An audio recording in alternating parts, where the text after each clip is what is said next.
ఓం సాయిరామ్. బద్ధకం నుంచి బయటపడాలంటే ఈ చిన్న పనులను చేయండి. అవేమిటో ఈ వీడియోలో తెలుసుకుందాం. బద్ధకం ప్రతి మనిషికి సహజం. కొన్నిసార్లు అకారణంగా బద్ధకంగా అనిపిస్తూ ఉంటుంది. ఏ పని మీద ఆసక్తి ఉండదు. అయితే ఇలా తరచుగా అవుతుందంటే మాత్రం ఆలోచించాల్సిందే అంటున్నారు నిపుణులు. దీనికి మనం తినే ఆహార పదార్థాలు కూడా కారణం కావచ్చట. డిప్రెషన్ వంటి మానసిక కారణాలే కాదు, పోషకాహార లోపాల వంటి ఆరోగ్య కారణాలు కూడా ఉండవచ్చు అనేది వారి అభిప్రాయం. బద్ధకాన్ని వదిలించి ఉత్సాహాన్ని పెంచే ఆహార పదార్థాలు ఉన్నాయని, వాటి మీద కొంచెం దృష్టి పెట్టాలన్నది వారి సలహా. ఇలా బద్ధకాన్ని వదిలించే ఆహార పదార్థాలను ఎక్కువగా తీసుకోవడం ద్వారా నిరంతరం ఉత్సాహంగా ఉండవచ్చునట. ఈ వీడియోని ఎక్కడా స్కిప్ చేయకుండా చూసి ఒక లైక్ చేయండి. అలాగే మీ ఫ్రెండ్స్కి, రిలేటివ్స్కి ఫార్వర్డ్ చేయండి.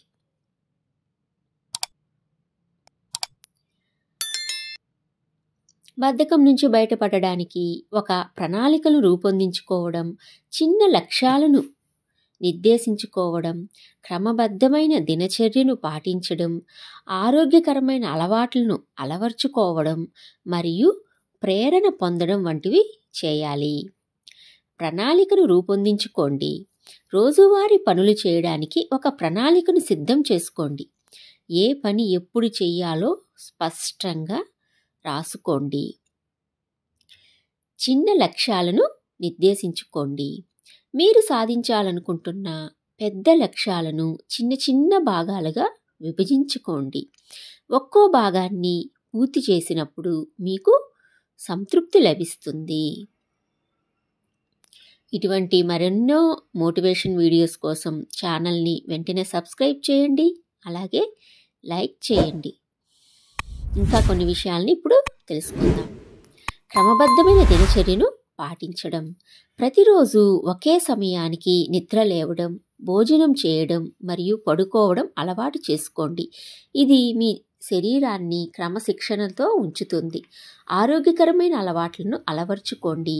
వ్యాయామం చేయండి. రోజు కొంతసేపు వ్యాయామం చేయడం వల్ల శక్తి స్థాయిలు పెరుగుతాయి. ఆరోగ్యకరమైన ఆహారం తీసుకోండి. పౌష్టికాహారం తీసుకోవడం వల్ల శరీరం చురుగ్గా ఉంటుంది. తగినంత నిద్రపోండి. ప్రతిరోజు 7 నుంచి 8 గంటల నిద్ర అవసరం. మీకు నచ్చిన పనులు చేయండి. మీకు ఆనందాన్ని కలిగించే పనులు చేయడం వల్ల బద్ధకం తగ్గుతుంది. ప్రేరణాత్మక విషయాలను చూడడం లేదా చదవండి. మీకు కొత్త శక్తిని ఇస్తాయి. మీ లక్ష్యాలను గుర్తు చేసుకోండి. మీరు ఎందుకు ఈ పనులు చేస్తున్నారో ఎప్పుడూ గుర్తుంచుకోండి. వాయిదా వేయడం మానుకోండి. పనులు వాయిదా వేయకుండా వెంటనే ప్రారంభించండి. ఒకసారి పని మొదలు పెడితే అది సులభంగా పూర్తి అవుతుంది. సోమరితనం వెనుక ఉన్న కారణాన్ని తెలుసుకోండి. కొన్నిసార్లు బద్ధకానికి మానసిక లేదా శారీరక కారణాలు అయి ఉండవచ్చు. అలా అనిపిస్తే నిపుణుల సహాయం తీసుకోవడం మంచిది. మీకు గనక ఈ వీడియో కొంచెమైనా ఉపయోగం ఉన్నట్లయితే ఛానల్ని సబ్స్క్రైబ్ చేయండి. అలాగే లైక్ చేయండి, మెసేజ్ చేయండి. దశల వారీగా పూర్తి చేసే ప్రయత్నం. ఒకసారి పెద్ద లక్ష్యాన్ని పెట్టుకుంటే దాన్ని సాధించడం పెద్ద సమస్యగా కనిపిస్తుంది. అలాంటప్పుడు పెద్ద లక్ష్యాన్ని చిన్నగా విభజించుకొని దాన్ని దశల వారీగా పూర్తి చేయడానికి ప్రయత్నం చేయాలి.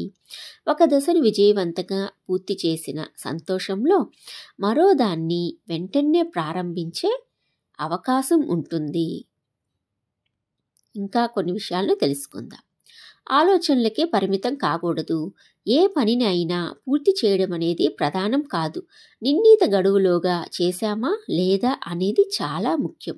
అందుకే ఖచ్చితమైన గడువును తప్పనిసరిగా పెట్టుకోవాలి. అలా కానప్పుడు నేడు, రేపు అంటూ వాయిదా వేస్తూనే ఉంటాం. అలాగే లక్ష్యాలు ఎప్పుడు ఆలోచనలకే పరిమితం కాకూడదు. నిజానికి దగ్గరగా ఉండేలా చూసుకోవాలి. ఇటువంటి మరెన్నో ఆధ్యాత్మిక విషయాలు, ధర్మ సందేహాలు కోసం, అలాగే మోటివేషన్ వీడియోస్ కోసం మన ఛానల్ని వెంటనే సబ్స్క్రైబ్ చేయండి. అలాగే లైక్ చేయండి. మీ ఫ్రెండ్స్కి, రిలేటివ్స్కి ఫార్వర్డ్ చేయండి. ఇంకొక మంచి వీడియోతో మళ్ళీ కలుద్దాం. Thanks for watching.